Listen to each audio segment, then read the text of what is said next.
తలకాయ కొట్టుకున్నాం నాన్న. ఒక సీన్ చూసి రాజు ఇట్లా కూర్చొని సిగరెట్ తాగుతా, అది నా సీన్ నాన్న. అది బాబా ఏం తీసాడు నా మారుతి. 2000 కోట్లు కొడతాం అంతే. రాసుకోవాల్సిందే ఈసారి మూవీతో అయితే. హర్రర్ స్టోరీ తీస్తాడు, ఎప్పుడు చూడండి కలెక్షన్ ఇస్తాడు అయితే చూపిస్తాడు నా ప్రభాస్. చూసుకోండి దాని చూసినా బాగుంది, పిచ్చిగా నచ్చేసింది. ఫస్ట్ టైం నచ్చింది ప్రభాస్. తాత లోపల వైర్ కొరికేసారు కరెక్ట్ గానే. డైలాగ్ చెప్తా, వాడిపోతే వీడిపోతే నేను పోతే నా అమ్మ మొగడంటూ ఎవరైనా అధికారం కోసం ఎగపడితే ఇది బోట్ ఏరియా, నా వాళ్ళు బతుకుతున్న ఏరియా. ట్రైలర్ మాత్రం అదిరిపోయింది బ్రో, నిజంగా అసలు మామూలుగా లేదు.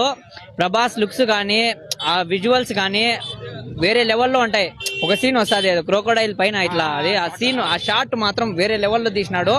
అసలు ఒక రేంజ్ లో పోతా సినిమా మాత్రం ఖచ్చితంగా బ్లాక్ బస్టర్ హిట్ అవుతుంది. విజువల్స్ అయితే మామూలుగా లేవు, గ్రాఫిక్స్ విఎఫ్ఎక్స్ భారీగా చూపించినాడు. ఖచ్చితంగా సూపర్ గా ఉంది ట్రైలర్. ప్రభాస్ అన్న లుక్ హెవీ, వేరియేషన్స్ భారీగా. లాస్ట్ లో ఒక షాట్ రాజు అది ఒక షాట్ చూపిస్తాడు ఇట్లా రివర్స్ లో, మైండ్ పోతుంది అసలు. ఆ షాట్ భారీగా ఉంది.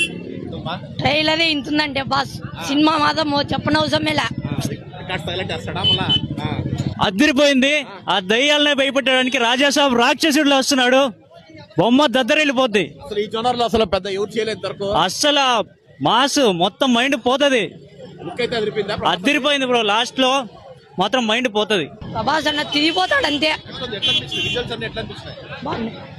బీజం అంతా చాలా బాగుంది సార్, బాగుంది, చాలా బాగుంది. డిఫరెంట్ గా ఉంది లుక్, భారీగా కొడతారు.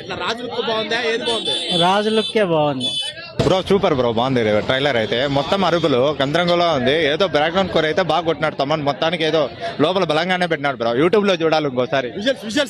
విజువల్స్ బాగున్నాయి బ్రో. ప్రభాస్ లుక్స్ హైలైట్ గా ఉన్నాయి, బాగా చూపించినాడు ప్రభాస్ ని. బాగా హిట్ కొట్టాలనుకుంటున్నాను.